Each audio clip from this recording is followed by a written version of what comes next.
Good morning friends, કેમ છો? મજામાં ને? કોવિડ-19 અંતર્ગત દિવસે ને દિવસે તમે જોઈ રહ્યા છો તે મુજબ કોરોનાના ચેપનું પ્રમાણ વધતું રહ્યું છે. એ છતાં અમે લોકો આપને રૂબરૂ શિક્ષણ તો આપી શકતા નથી, પરંતુ ઘેર બેઠા પણ તમે લોકો ઓનલાઈન શિક્ષણ પ્રાપ્ત કરો એવા અમારા પ્રયાસો સતત ને સતત ચાલુ છે. મિત્રો, આપણે લોકોએ અગાઉ પાઠ નંબર 1 માં વાણિજ્ય વિશેની વસ્તુ અને વેપાર વિશેની વસ્તુઓ વિસ્તારથી પૂર્ણ કરેલ છે. હવે પાઠ નંબર 2 ધંધાકીય સેવાઓ ભાગ 1. ધંધો કરવો છે તો એમાં સેવાની જરૂર તો પડશે એવું સમજવા માટે આ પાઠ આપવામાં આવેલો છે. મિત્રો, ઘણાને એમ થતું હશે કે સેવા વગર ધંધો ન થઈ શકે. આવો પ્રશ્ન સામાન્ય રીતના બનતો હોય, પણ એવું કહી દઉં કે તમે કોઈ પણ સેવા મેળવો કે કોઈ પણ ધંધો કરો છો તો એમાં સેવાની જરૂર તો પડશે, ચાહે ધંધો નાના પાયા પરનો હશે કે મોટા પાયા પરનો હશે. મિત્રો, અર્થતંત્રની અંદર જે કાંઈ લોકો કામ કરી રહ્યા છે એ 3 ભાગમાં વહેંચાયેલા હોય. મતલબ મારો કહેવાનો આશય એવો છે કે માનવીનું આખું જે ચક્ર છે, અર્થતંત્રનું આખું વેપાર ચક્ર જે છે એ 3 ક્ષેત્રમાં ડિવાઈડ થયેલું છે. એક ખેતી ક્ષેત્ર છે, બીજું છે ઉદ્યોગ ક્ષેત્ર અને ત્રીજું છે સેવા ક્ષેત્ર. આ ક્ષેત્રના માધ્યમથી લોકો વેપાર પ્રવૃત્તિ સારી રીતના કરતા હોય છે. પણ તમે વિચાર્યું કે ખેતી કરવી છે તો શું સેવાની જરૂર નહીં પડે? મિત્રો, તમે લાંબા ગાળા સુધી વિચારો કે લાંબા સમય સુધી વિચારો, ખેતીમાં ઘણી બધી સેવાઓની જરૂર પડતી હોય છે. ત્યારે ખેતી સારામાં સારી રીતના કરી શકાતી હોય છે. ખેતી કર્યા બાદ જે અનાજ મળે છે એ અનાજના વેચાણ કે વિતરણ માટે પણ સેવાની જરૂર પડતી હોય છે. એના વગર પણ કાર્ય કરવું ઘણું મુશ્કેલ કે કઠિન કે અઘરું રહેલું છે. બીજી વાત કરીએ ઉદ્યોગ ક્ષેત્ર, તો એ ચાહે નાના પાયાનો ઉદ્યોગ હોય, મોટા પાયા પરનો ઉદ્યોગ હોય, લઘુ ઉદ્યોગ હોય, કુટીર ઉદ્યોગ હોય કે ગૃહ ઉદ્યોગ હોય. આ ઉદ્યોગ ક્ષેત્રની અંદર થતા ઉત્પાદનને લોકો સુધી પહોંચાડવા માટે વાહન વ્યવહારની સેવા, કાચો માલ લાવવા માટે પણ વાહન વ્યવહારની સેવા, મશીનરી વિશેની જાણકારી મેળવવા માટે સંદેશા વ્યવહારની સેવા, મશીનરીમાં મૂડીરોકાણ કરવા માટે બેંકની સેવા. મિત્રો, તમે વિચારો, સેવા વગરનું કદાચ આપણું પગથિયું અશક્ય જેવું બની ગયું છે એમ કહું તો પણ ચાલે. કારણ કે સેવા ક્ષેત્ર છે તો આ બધી જ પ્રવૃત્તિ, બધી જ પ્રકારની વેપાર પ્રવૃત્તિ સારી રીતના થઈ શકશે. પણ જો સેવા ક્ષેત્ર નહીં હોય તો કદાચ કામ કરવું ઘણું મુશ્કેલ બનશે. હવે હું સેવા ક્ષેત્ર એમ વારાઘડીએ બોલું છું તો પહેલા એ તો તમને જણાવી દઉં કે સેવા ક્ષેત્રમાં કયા પ્રકારની સેવાઓનો સમાવેશ થાય. તો સેવા ક્ષેત્રની અંદર સૌથી પહેલા વાત કરીએ તો વાહન વ્યવહારની સેવા, સંદેશા વ્યવહારની સેવા, બેંકની સેવા, વીમાની સેવા, વખારની સેવા, વખાર યાની કે એને ગોડાઉન પણ કહેવાય, કોઠાર પણ કહેવાય, વીમાની સેવા, આડતિયાની સેવા. ઘણા લોકોને એમ પ્રશ્ન થાય આડતિયો એટલે શું? તો તમારી મૂળ અને દેશી ભાષામાં કહી દઉં, આડતિયો એટલે બીજું કાંઈ નહીં, દલાલ. ઘણા બધા કામ આપણે દલાલ મારફત કરાવતા હોય છે, તો દલાલની એ પણ એક સેવા જ થઈ. તો મિત્રો, આ બધી સેવાઓ મળે છે ને ત્યારે આપણું કાર્ય બરાબર રીતના ચાલે છે. પણ જો આ સેવાઓ ન મળે તો કદાચ કાર્ય કરવું ઘણું મુશ્કેલ બની જાય. તો જ્યારે આપણે સેવાઓ વિશે ભણવું છે તો અહીંયા ધંધાકીય સેવાઓની વાત કરીએ તો અહીંયા આપણે વીમાની સેવા શું છે એના વિશે ભણવાનું હોય. મિત્રો, તમારા માટે કાંઈ વીમો નવો શબ્દ છે એવું તો હું નહીં કહું, પણ તમે ઘણી વખત આ શબ્દ તમારા ઘરની અંદર પણ સાંભળ્યો હશે કે પપ્પા એમ કહેતો કે આજે મેં મારો વીમો ઉતરાવ્યો છે, કે આજે બાળકના ભવિષ્ય માટેનો વીમો ઉતરાવવામાં આવેલો છે. ઘણા બધા વાલીઓ એવા હોય છે, બહુ માઇક્રો પ્લાનિંગ કરતા હોય કે મારા ઘરે દીકરાનો કે દીકરીનો જન્મ થયેલો છે, તો એ જન્મ થયો છે એના 3 વર્ષ થશે તો 3 વર્ષે એને મારે નિશાળે બેસાડવી પડશે, મતલબ કોઈ સ્મોલ વન્ડરની અંદર છે કે કોઈ અન્ય કોઈ સ્કૂલની અંદર છે કે કોઈ ખેલા ઘરની અંદર છે વગેરે ત્યાં મારે બેસાડવી પડશે. ઇંગ્લિશ મીડિયમનો અત્યારે ક્રેઝ છે તો એમાં પણ ફીના ધોરણ તમને ખ્યાલ જ છે. તો એક વાલી માટે, એક પિતા માટે બાળકના શિક્ષણ પાછળનો ખર્ચ એ બહુ મોટો ખર્ચ હોય છે. ત્યારથી શરૂ કરી અને એ 12મું ધોરણ પૂર્ણ કરશે કે 10મું ધોરણ પૂર્ણ કરશે, પછી તે સાયન્સની લાઈન કે 12 ધોરણ પછી અન્ય કોઈ પણ ફેકલ્ટીમાં જશે તો ત્યારે મારે વધારે પૈસાની જરૂર પડશે. આગળ ભણતા ભણતા એની 20-22 વર્ષની 25 વર્ષની ઉંમર થશે ત્યારે મારે એને મેરેજ કરાવવા પડશે તો ત્યારે પણ મને એને પૈસાની જરૂર પડશે. મતલબ બાળકના ભવિષ્યમાં કેવા કેવા પ્રકારના ખર્ચાઓ આવશે એના માટેનું પ્લાનિંગ, અને એ પ્લાનિંગ માટેનો તે વીમો ઉતરાવતા હોય છે. આજે કોઈને ખબર નથી, અત્યારે બધાનું આરોગ્ય સારામાં સારું હોય, 2 વર્ષ પછી, 6 મહિના પછી, 15 દિવસ પછી શું થશે ખબર નથી, અને દવાખાનાના ખર્ચા એટલે કદાચ ઘર ખાલી કરાવી નાખે ને એવા પ્રકારના ખર્ચા હોય છે. તો આ આવતી આપત્તિ સામે રક્ષણ મેળવવા માટે પણ લોકો આરોગ્ય માટેનો વીમો લેતા હોય છે, જેને કદાચ મેડિક્લેમ તરીકે આપણે ઓળખીએ છીએ. તો આ બધી વીમાની સેવા છે. વીમા વગરનું કદાચ કાર્ય ઘણું મુશ્કેલ કે કઠિન રહેલું છે એમ કહેવું પણ કાંઈ ખોટું નથી. તો ધંધાકીય સેવાઓમાં અહીંયા આપણે ખાસ વીમાની સેવા વિશે વિસ્તારથી અભ્યાસ કરવાનો છે. મિત્રો, વીમા માટે હું એક સેન્ટેન્સ તમને ખાસ મગજમાં ઉતારવા માંગીશ. ઘણા લોકો એવું સમજતા હોય છે કે વીમો લીધો હોય તો વીમો પાકે ક્યારે, તો કે વ્યક્તિનું મૃત્યુ થાય તો જ પાકે. ના મિત્રો, એવું નથી હોતું. વીમો લીધો એટલે મરવું ફરજિયાત નથી. મારું વાક્ય મગજની અંદર ખાસ ઉતારજો. ફરીથી બોલું છું, વીમો લીધો એટલે મરવું ફરજિયાત નથી. મરો તો જ વારસદારને પૈસા મળે એવું નથી. જીવતા પણ તમને પૈસા મળી શકે એની ટર્મ્સ પૂરી થતી હોય તો. પણ લોકો વીમો શા માટે ઉતરાવે છે, તો કે નુકસાનની સામે વળતર મેળવવા માટે વીમો ઉતરાવતા હોય છે. વીમો હોય કે વીમો લીધો હોય તો એનાથી આપત્તિ આવી જતી બંધ થતી નથી, પણ વીમો લીધો હોય તો ફાયદો એ થશે કે ગમે તેવી આપત્તિ આવશે તો આપત્તિની અંદર તમને નુકસાન થયું છે તો વીમા કંપની એ નુકસાનના બદલામાં તમને વળતર આપશે, એટલે કે તમારું નુકસાન ભરપાઈ કરવા માટે બંધાયેલી હોય છે. માટે લોકો વીમો લેતા હોય છે. વીમા કંપનીઓ પણ અર્થતંત્રમાં ઘણી બધી છે જે અલગ અલગ વસ્તુ માટેનો તમે કલ્પના ન કરી શકો એવી બધી બાબતો અને એવી બધી વસ્તુ માટેના હાલના સમયે વીમા પણ ઉતરાવવામાં આવે છે, જેને વિશિષ્ટ પ્રકારનો વીમો કહી શકાતો હોય છે. તો આ બધી બાબતો શું છે, વચ્ચે વચ્ચે તમને એના વિશેની ચર્ચા કરીશ, પણ અત્યારે બહુ એ વસ્તુ પર ઊંડાણપૂર્વક નથી જતો, પણ પાઠની આપણે ધીરે ધીરે શરૂઆત કરીએ છીએ તો અહીંયા આપણે આગળ જોવાનો પ્રયત્ન કરીએ. મિત્રો, પાઠ નંબર 2 ની અંદર તમને લોકોને એક સ્ટાર્ટિંગમાં વીમાની સેવા વિશેનો વિસ્તારથી અભ્યાસ કરાવીશ. એમાં એનો અર્થ છે, સિદ્ધાંત છે, વીમાના પ્રકાર છે, હાલના સમયે વીમાનું ખાનગીકરણ થઈ રહ્યું છે, અને થોડી ઘણી વાત કરીએ તો IRDA ઈરડા નામની એક બોર્ડ છે, એ દરેક વીમા કંપની પર કાર્ય કરી રહ્યું છે. ત્યારબાદ કેન્દ્ર સરકારની એક ટપાલની સેવા વિશેનું પણ તમને અહીંયા માહિતી આપવામાં આવશે અને એના વિશે વિસ્તારથી તમને સમજાવવામાં આવશે. અને છેલ્લે આવે છે વખારની સેવા. વખાર શું છે તેના વિશેનું માધ્યમ પણ તમને હું અહીંયા સમજાવીશ. વખાર કેવા પ્રકારની હોય તેના વિશેનો પણ વિસ્તારથી અભ્યાસ કરાવવામાં આવશે. અને લાસ્ટમાં આવશે વાહન વ્યવહાર યાની કે હેરફેરની સેવા.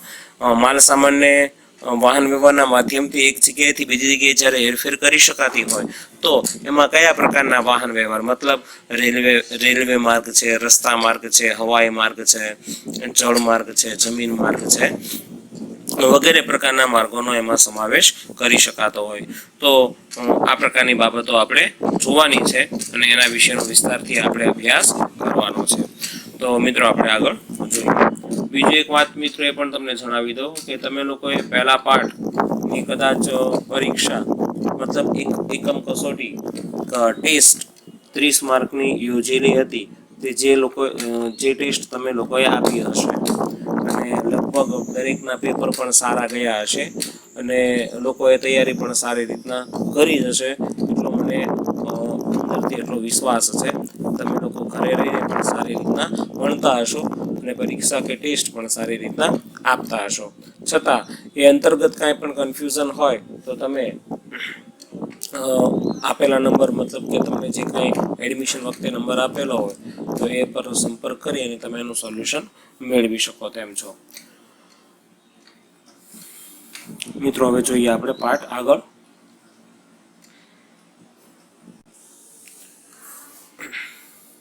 મિત્રો પ્રસ્તાવના રૂપ બાબત જે આપેલી છે તે જોઈએ. અર્થતંત્રમાં સેવાઓનું મહત્વ વધતું જાય છે. સેવાઓના કારણે સગવડમાં અથવા અનુકૂળતામાં વધારો થાય છે. બેન્કિંગ, વીમો, ટપાલ, વખાર અને વાહન વ્યવહાર આવી સેવાઓ છે. મિત્રો તમને ખ્યાલ પડ્યો હશે સેવાઓની અંદર કયા પ્રકારની સેવાઓનો સમાવેશ કરી શકાય. તો સેવા ક્ષેત્રની અંદર આપણે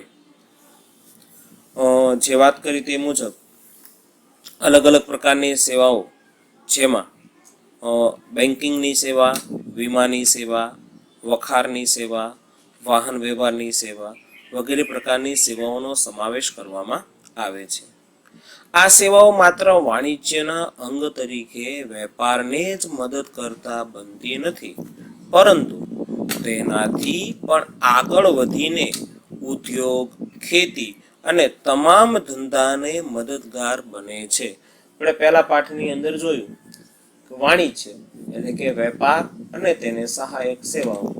તો સહાયક સેવાઓને આપણે વાણિજ્ય તરીકે જ્યારે પણ ઓળખીએ છીએ તો એ સેવાઓના માધ્યમથી તમે ખેતી ક્ષેત્ર, ઉદ્યોગ ક્ષેત્ર અને તમામ પ્રકારના ધંધાકીય ક્ષેત્રો હોય તેમાં તમે આ પ્રકારની સેવાઓનો મદદ લઈ શકતા હો છો કે તેના થકી આ બધા ક્ષેત્રો સારી રીતના વિકાસ પામતા હોય છે. બેન્કિંગ, વીમો, ટપાલ, વખાર અને વાહન વ્યવહારની સેવાઓમાં એટલું બધું વૈવિધ્ય આવ્યું છે કે તે આર્થિક પ્રવૃત્તિની સીમાઓ વટાવી ગઈ છે.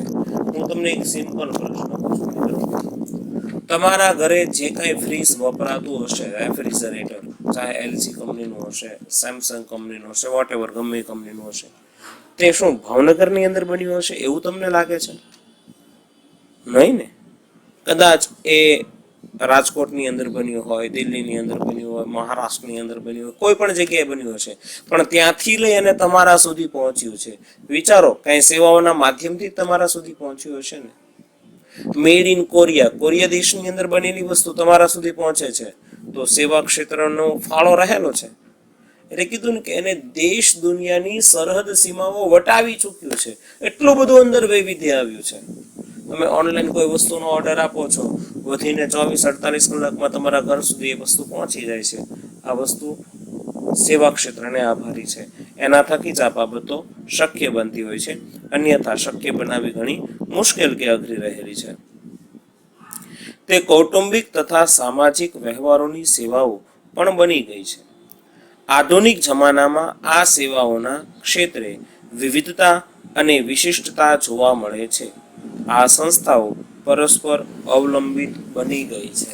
જો તમને પ્રશ્ન એવો થશે કે ભાઈ સંસ્થાઓ કેમ પરસ્પર અવલંબિત બની ગઈ છે, મતલબ અલગ અલગ સેવાઓ પૂરી પાડતી સંસ્થાઓની અહીંયા વાત થાય છે, જે એકબીજા પર નભતી જતી જોવા મળે છે. તેના થકી આ વ્યવહાર સારી રીતના ચલાવી શકાતો હોય છે તેવું આપણે સામાન્ય સમજી શકતા હોઈએ છીએ. ચાલો મિત્રો, હવે આપણે વીમાની વ્યાખ્યા જોઈએ. અહીંયા એક સરસ મજાની વીમાની વ્યાખ્યા આપી છે. વીમો એટલે બે પક્ષકારો વચ્ચેનો એવો લેખિત કરાર. તમને પહેલા પ્રશ્ન એમ થશે, બે પક્ષકારો, એ કીધું ને વીમો એટલે બે પક્ષકારો વચ્ચેનો એવો લેખિત કરાર કે જેના દ્વારા વીમો લેનાર પ્રીમિયમની રકમના અવેજના બદલામાં વીમો ઉતારનાર પાસેથી એવું વચન મેળવે છે કે જો તેને નક્કી કરેલા જોખમને કારણે નુકસાન થાય તો નક્કી કરેલી રકમની મર્યાદામાં અને નક્કી કરેલી ગણતરી પ્રમાણે આર્થિક નુકસાન ભરપાઈ કરી આપવામાં આવશે.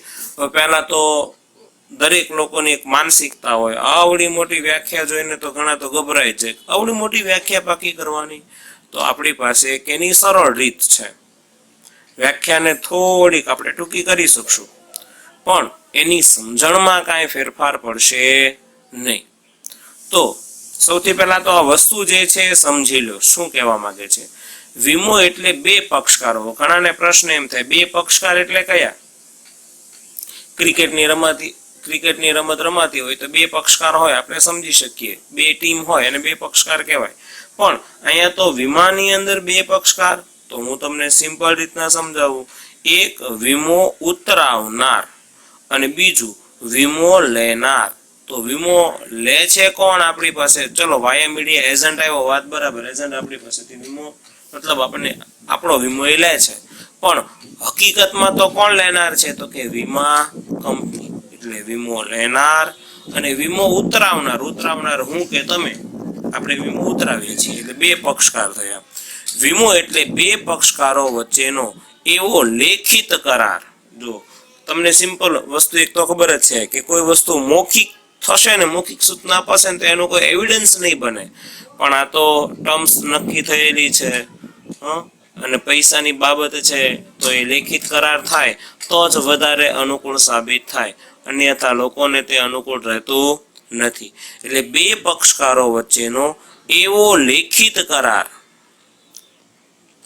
કે જેના દ્વારા અથવા જે દ્વારા વીમો લેનાર એટલે કે વીમેદાર, વીમો લેનાર કોણ છે? વીમેદાર, પ્રીમિયમની રકમના અવેજના બદલામાં, હવે દર વર્ષે નક્કી થયેલી રકમ ભરવી પડે, જેને પ્રીમિયમ કહેવાય. એટલે પ્રીમિયમની રકમના અવેજના બદલામાં વીમો ઉતરાવનાર પાસેથી એવું વચન મેળવે છે. વીમો ઉતરાવનાર એટલે આપણો વીમો કોણ ઉતારે છે? વીમા કંપની.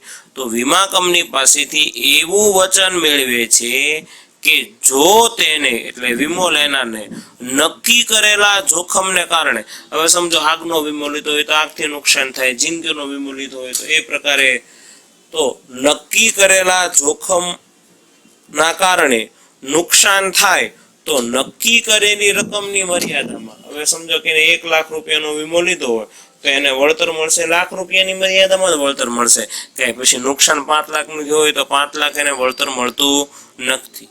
તો નક્કી કરેલી રકમની મર્યાદામાં અને નક્કી કરેલી ગણતરી પ્રમાણે આર્થિક નુકસાન ભરપાઈ કરી આપવામાં આવશે. મતલબ આ પ્રકારનું નુકસાન ભરપાઈ કરી આપવા માટે તે લોકો બંધાયેલા છે. તો જેને આને વીમાની વ્યાખ્યા કીધી, પણ હું તમને એક સરળ વ્યાખ્યા, એનાથી સમજણ આની આ જ છે, પણ એક સરળ બાબત છે, લખાવું છું, તમે ખાસ નોટ ડાઉન કરી લો તમારી ટેક્સ્ટ બુકમાં અથવા તો નોટબુકની અંદર. તમને બહુ સહેલાઈથી સમજાય તેવી વ્યાખ્યા છે. હું પહેલા લખાવું પણ છું અને પછી સાથે સાથે તમને સમજાવી પણ દઉં છું. તો કીધું છે વીમો એટલે બે પક્ષકારો વચ્ચેનો, લખો તો મિત્રો, વીમો એટલે બે પક્ષકારો વચ્ચેનો એવો લેખિત કરાર, એવો લેખિત કરાર કે જેના દ્વારા વીમો ઉતરાવનાર કોણ? એટલે કે વીમેદાર. વીમો ઉતરાવનાર વીમેદાર અમુક રકમ, કાઉન્સમાં લખજો, અમુક રકમ જે ભરે છે તેને શું કહેવાય? પ્રીમિયમ કહેવાય. શું કહેવાય? પ્રીમિયમ કહેવાય. અમુક રકમ એટલે કે પ્રીમિયમ ભરીને બદલામાં વીમા કંપની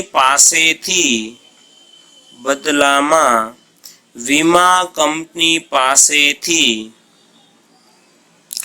નુકસાનનું આર્થિક વળતર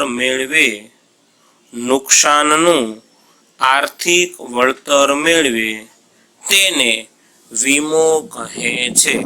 સમજણ પડી? એક વખત ફરીથી બોલું છું, કદાચ કોઈને વચ્ચે કઈ શબ્દ રહી ગયા હોય તો તમે સુધારી શકો. વીમો એટલે બે પક્ષકારો વચ્ચેનો એવો લેખિત કરાર કે જેના દ્વારા વીમો ઉતરાવનાર વીમેદાર અમુક રકમ કૌંસમાં પ્રીમિયમ ભરીને બદલામાં વીમા કંપની પાસેથી નુકસાનનું આર્થિક વળતર મેળવે તેને વીમો કહે છે. બરાબર, તેને શું કહે છે? વીમો કહે છે. તો આ વીમા વિશેની ડેફિનેશન થઈ.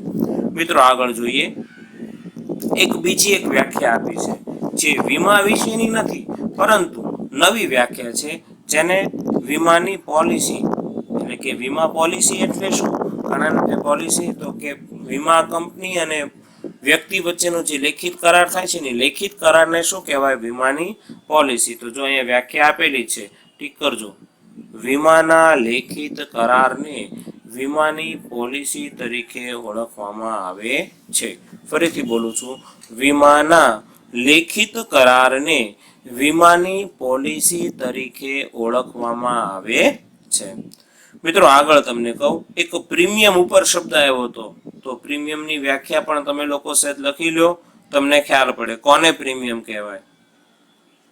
લખો, વીમેદાર દ્વારા વીમા કંપનીને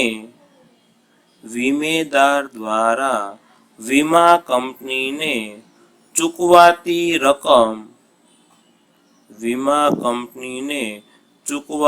રકમને પ્રીમિયમ કહે છે. ફરીથી બોલું છું, વીમેદાર દ્વારા વીમા કંપનીને ચૂકવાતી રકમ એટલે પ્રીમિયમ. સમજમાં આવી ગયું? એટલે તમારી પાસે ત્રણ બાબતની સમજણ આવી ગઈ.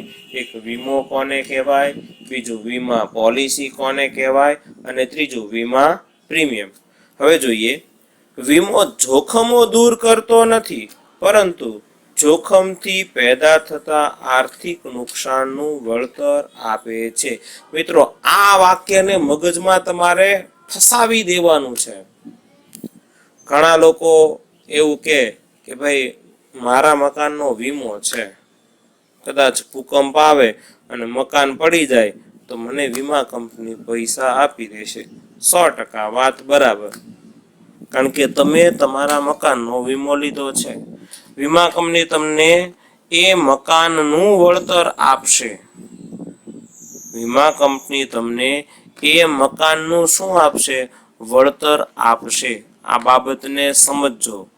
પણ તમે વીમો લીધો એનો મતલબ એમ કે ભૂકંપ આવતો હશે તો આવતો બંધ થઈ જશે? બંધ થવાનો નથી.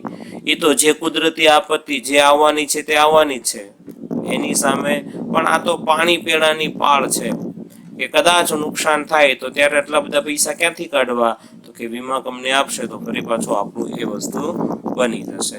માટે તો મિત્રો આ વાત થઈ. તમને લોકોને ખબર પડી મુજબ કે વીમો જોખમો દૂર કરતો નથી પરંતુ જોખમથી પેદા થતા આર્થિક નુકસાનનું તે શું આપે છે? વળતર આપે છે. બરાબર, આગળ જોઈએ. હવે આવે છે સિદ્ધાંતો. મેં તમને કીધું હતું ને, સૌથી પહેલા વીમાનો અર્થ આવશે, ત્યારબાદ તેના શું આવે છે? સિદ્ધાંતો. તો સિદ્ધાંત શું છે તેના વિશેની સમજણ આપણે પ્રાપ્ત કરવાની છે. ઘણી વખત આવો 3 માર્કનો કે 5 માર્કનો પ્રશ્ન પૂછાય, વીમાનો અર્થ આપી વીમાના સિદ્ધાંતો સમજાવો. ફરીથી બોલું છું, વીમાનો અર્થ આપી વીમાના સિદ્ધાંતો સમજાવો. મિત્રો વીમાના 4 સિદ્ધાંતો છે. સૌથી પહેલું છે સંપૂર્ણ ભરોસાનો સિદ્ધાંત, બીજું છે નુકસાન વળતરનો સિદ્ધાંત, ત્રીજો આપ્યું છે વીમા યોગ્ય હિતનો સિદ્ધાંત, અને ચોથો આપ્યું છે હક બદલાનો સિદ્ધાંત. તો આવા 4 સિદ્ધાંતો એ વીમા માટે આપવામાં આવેલા છે. એના વિશે આપણે જોવાનું છે. વીમાના મૂળ સામાજિકતા સાથે સંકળાયેલા છે અને તે બે પક્ષકારો વચ્ચેનો કરાર બને છે. કોણ બે પક્ષકારો વચ્ચેનો કરાર બને છે? તો કે વીમો જે છે એ બે પક્ષકારો વચ્ચેનો કરાર બને છે. આમ વીમો સામાન્ય કરાર નથી અને તેને સામાન્ય કરારના કાયદાથી જોડી શકાય નહીં. ઘણા લોકો એમ કે ભાઈ આ તો એક સામાન્ય કરાર છે. ના, વીમો એ કોઈ દિવસ સામાન્ય કરાર હોતો નથી. વીમો એક પ્રકારનો કેવો કરાર છે? તો કે વિશિષ્ટ કરાર છે. વીમો એ કેવો કરાર છે? તો કે વિશિષ્ટ કરાર છે, જેને સામાન્ય કરારના સિદ્ધાંતો ઉપરાંત નીચેના પણ વિશિષ્ટ સિદ્ધાંતો લાગુ પડે છે. સામાન્ય સિદ્ધાંતો લાગુ પડવાના છે, કારણ કે આ એક પ્રકારનો સામાન્ય કરાર નથી, પરંતુ વિશિષ્ટ કરાર છે, એટલે કે સામાન્ય કરતા જરા ઊંચો કરાર છે, તો એને એ પ્રકારના સિદ્ધાંતો પણ લાગુ પડતા હોય છે. માટે તો સૌથી પહેલો સિદ્ધાંત આપેલો છે સંપૂર્ણ ભરોસાનો સિદ્ધાંત. પહેલો સિદ્ધાંત કયો આપ્યો છે? સંપૂર્ણ ભરોસાનો સિદ્ધાંત. હવે અહીંયા પ્રશ્ન એમ થાય, ભરોસાનો સિદ્ધાંત, તો ભરોસો કોણ કોના પર મૂકશે? પહેલો પ્રશ્ન આ બનશે. તો કે સૌથી પહેલા તો વીમા કંપની તમારો વીમો લે છે, એટલે વીમા કંપનીએ તમારા પર ભરોસો મૂકવાનો. અને તમારે કોના પર ભરોસો મૂકવાનો? તો કે વીમા કંપની પર ભરોસો મૂકવાનો.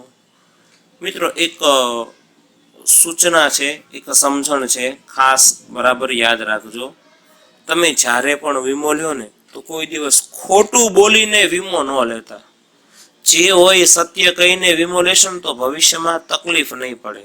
પણ જ્યારે ખોટું બોલીને વીમો લેવાય છે ને, તો ભવિષ્યમાં ઘણી બધી તકલીફો પડે છે, ઘણું બધું નુકસાન ઊભું થાય છે, અને કદાચ એવું બને છે ને કે પૈસા પણ મળી શકતા નથી.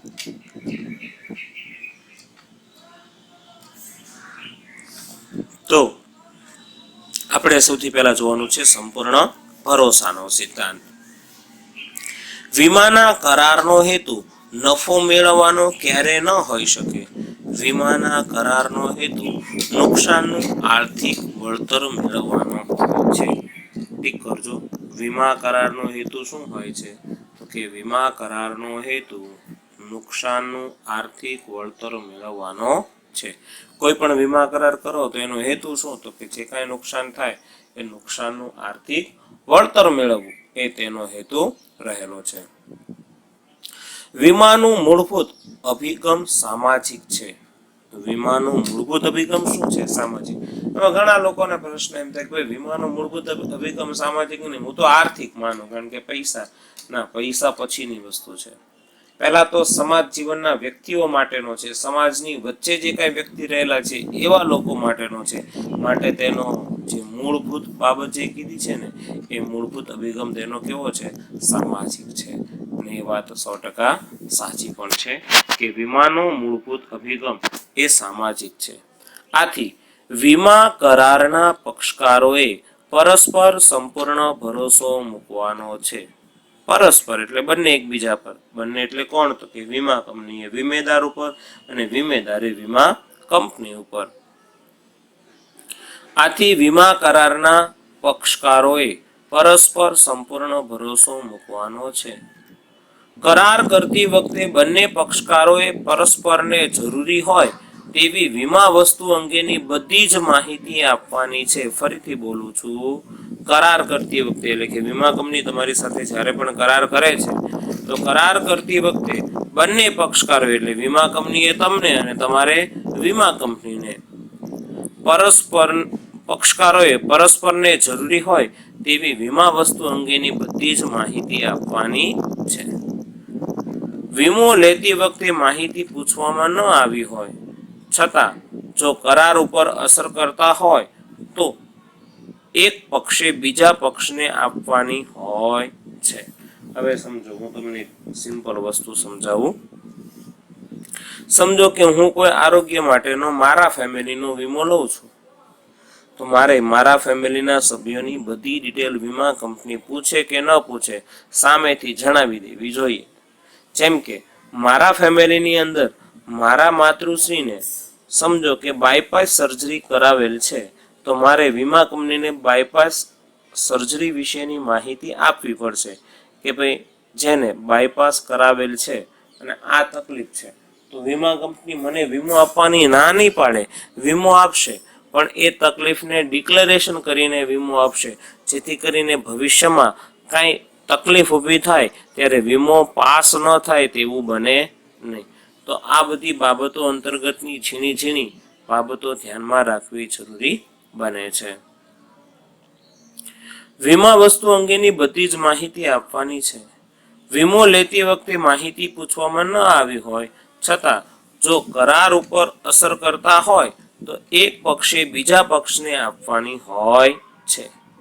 કોઈ પણ માહિતી છુપાવીને કરેલા વીમાનો કરાર એ દગો કહેવાય છે. તમે માહિતી છુપાવીને વીમા કંપની સાથે કરાર કરો તો તમે વીમા કંપનીને છેતરી છે, તમે વીમા કંપની સાથે દગો કરી રહ્યા છો, ફ્રોડ કરી રહ્યા છો એવું સામાન્ય કહેવાતું હોય. અને જ્યારે આવું બનતું હોય ત્યારે વીમાના પૈસા પછી વીમા કંપની આપવા માટે બંધાયેલી હોતી નથી, કારણ કે તમે માહિતી છુપાવી, કંપનીએ તો તમારા પર સંપૂર્ણ ભરોસાનો સિદ્ધાંત મૂકેલો હતો, તમે માહિતી છુપાવી, તમે માહિતી ખોટી આપી, તો પછી ક્લેમ રિજેક્ટ થતો હોય છે, જે પરત મળતો હોતો નથી.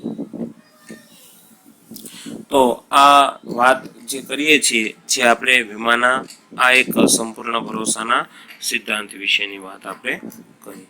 હવે મિત્રો એમાં ને એમાં આગળ જોઈએ તો આપણને ખ્યાલ પડશે. આગળ જે બાબત આપી છે તે મુજબ સંપૂર્ણ ભરોસાના સિદ્ધાંતનો ભંગ થયેલો કહેવાય. જ્યારે દગો થાય છે ત્યારે આપણા સિદ્ધાંતનો તમે ભંગ કર્યો છે તેવું સામાન્ય કહેવાતું હોય છે. જ્યારે પણ વીમાના પક્ષકારોને ખબર પડે કે સંપૂર્ણ ભરોસાનો સિદ્ધાંતનો ભંગ થયો છે ત્યારે વીમા કરારને રદ સમજવામાં આવે છે અને વીમો લેનારને તેને ભરેલા પ્રીમિયમની રકમ પરત મળી શકતી નથી, તેમજ જો નુકસાન થાય તો વળતર મેળવવાનો હક પણ રહેતો નથી. જો બે બાબત, તમે ખોટું બોલ્યો ને પછી પકડાણું તો સિમ્પલ વસ્તુ, કરાર આપોઆપ શું થઈ જશે? રદ થઈ જશે. કરાર આપોઆપ રદ થઈ જતો હોય છે. અને બીજું, તેમજ જો નુકસાન થાય તો વળતર મેળવવાનો હક પણ રહેતો નથી. કોઈ પણ જાતનું નુકસાન થાય તો એવો હક પણ એ લોકો રાખી શકતા નથી. તો આ વાત થઈ, તમને જે વાત કરીએ છીએ તે મુજબ કે પહેલા સિદ્ધાંત વિશેની વાત. હવે આગળ જોઈએ. પહેલું સંપૂર્ણ ભરોસાનો સિદ્ધાંત જોવાઈ ગયા બાદ બીજું આવે છે નુકસાન વળતરનો સિદ્ધાંત. આ નુકસાન વળતરનો સિદ્ધાંત શું છે તે વસ્તુ પણ આપણે જોઈ લઈએ. વીમો લેનારને નુકસાન થાય તો તેનું વળતર મળી શકે તે માટેના વીમાના કરારને નુકસાન વળતરના કરાર તરીકે ઓળખવામાં આવે છે. ફરીથી બોલું છું, વીમો લેનારને નુકસાન થાય તો તેનું વળતર મળી શકે તે માટેના વીમાના કરારને નુકસાન વળતરના કરાર તરીકે ઓળખવામાં આવે છે. તો વીમાના કરારનું હાર્દ નુકસાન વળતરનો સિદ્ધાંત તરીકે ઓળખવામાં આવે છે. મિત્રો ઘણાને પ્રશ્ન એમ થાય કે ભાઈ એ વસ્તુ અમને નથી સમજમાં આવતી કે ભાઈ કઈ રીતના નુકસાનનું વળતર, તો એક બાબતને સમજવાનો પ્રયત્ન કરશો તો વસ્તુ તમને ખાસ સારી રીતના સમજાશે. સમજો કે તમે એક 10 લાખ રૂપિયાની કોઈ ગાડી 4 વ્હીલ ખરીદો છો, એનો વીમો લીધેલો હતો. સંજોગો વસાત કોઈ જગ્યાએ તમારી ગાડીને એક્સિડન્ટ થાય છે અને એ એક્સિડન્ટની અંદર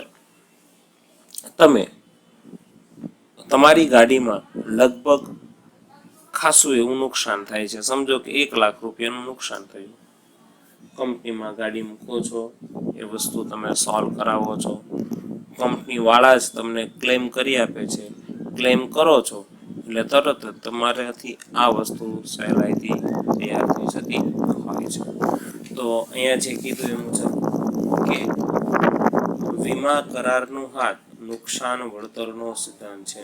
આ એક બધા સિદ્ધાંતોમાં એક બહુ મહત્વનો સિદ્ધાંત છે એવું સામાન્ય કહેવાય. વીમો લેનારને નુકસાન થાય તો વીમા કંપની તેનું વળતર કેટલું ચૂકવશે તે નક્કી કરવા આ સિદ્ધાંતનો ઉપયોગ થાય છે.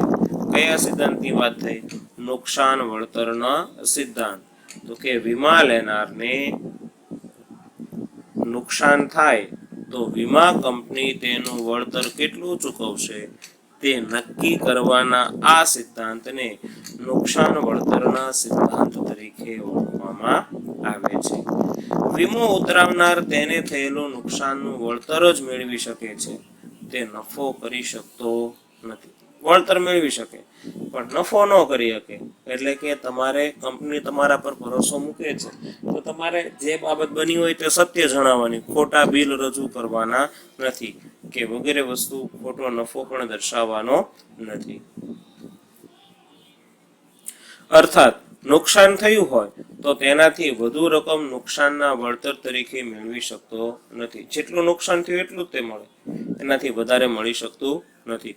ટૂંકમાં આ એક પ્રકારની એવી સેવા છે કે તમને જે નુકસાન થયું એની સામે વળતર મળે છે, તમને કોઈ પણ જાતનો નફો ત્યાં મળી શકતો હોતો નથી. વીમો લેનાર વસ્તુની કિંમત કરતા ઓછી કિંમતનો વીમો ઉતરાવે તો તે ગર્ભિત રીતના સ્વીકારે છે કે ઓછી કિંમતના પ્રમાણસર નુકસાનને જ તે ભોગવશે. હવે સમજો કે તમારી એ ગાડી 5 લાખ રૂપિયાની હોય કે તમારું એ કોઈ મિલકત છે એ 10 લાખ રૂપિયાની હોય તો 10 લાખની એ મિલકતની સામે તમે મિલકતનો ખાલી 5 લાખ રૂપિયા 50% અને સંજોગો વસાત અમુક સમય બાદ તમારી મિલકતને નુકસાન થાય છે તો નુકસાનના વળતર તમને 5 લાખ રૂપિયા પૂરું મળશે નહીં. જે કાંઈ નુકસાન થયું હશે તેનું 50% જ વળતર મળવા પાત્ર થતું હોય છે.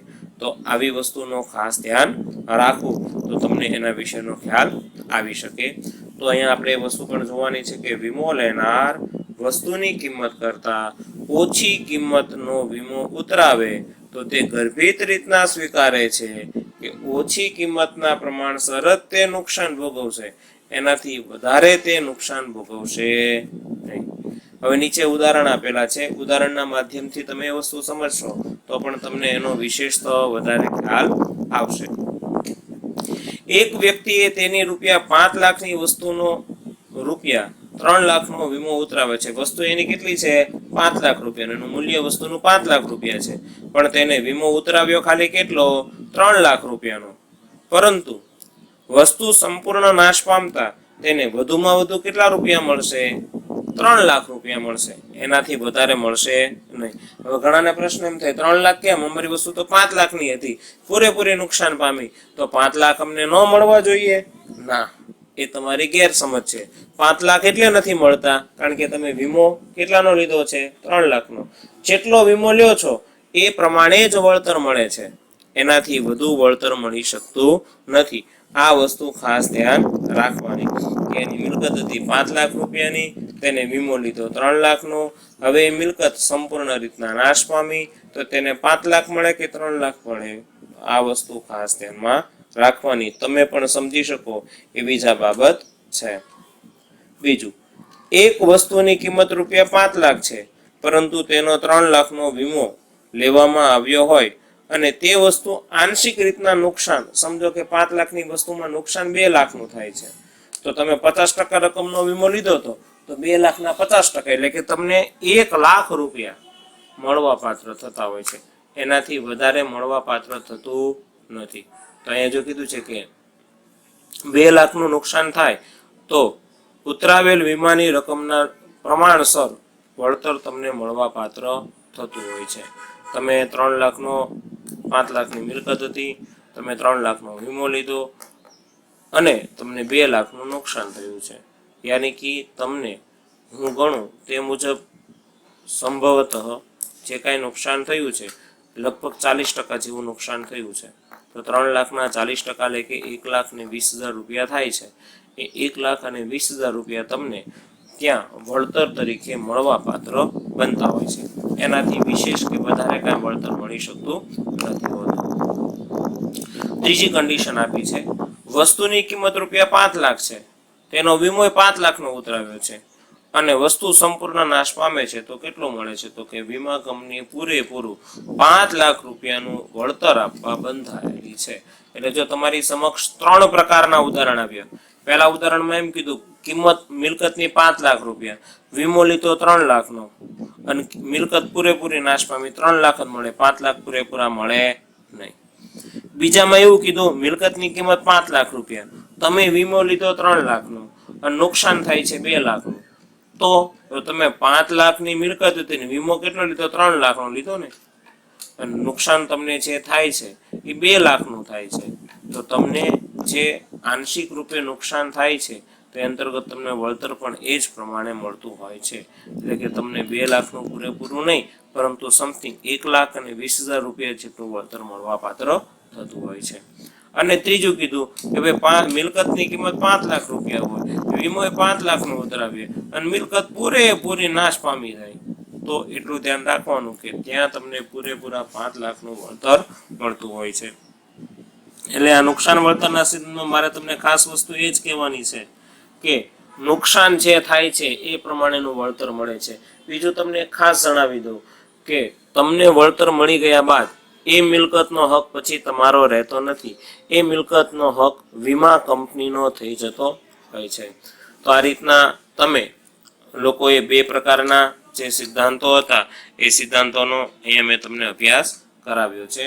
તો આ રીતના તમે વસ્તુને સહેલાઈથી સમજી શકો તેમ છો. એટલે 2 પ્રકારના સિદ્ધાંત થયા. સૌથી પહેલો થયો સંપૂર્ણ ભરોસાનો સિદ્ધાંત અને બીજો આવ્યો નુકસાન વળતરનો સિદ્ધાંત. હવે મિત્રો ત્રીજો સિદ્ધાંત આવે છે વીમા યોગ્ય હિતનો સિદ્ધાંત. વીમા યોગ્ય હિત શું છે? પહેલી વસ્તુ સમજો.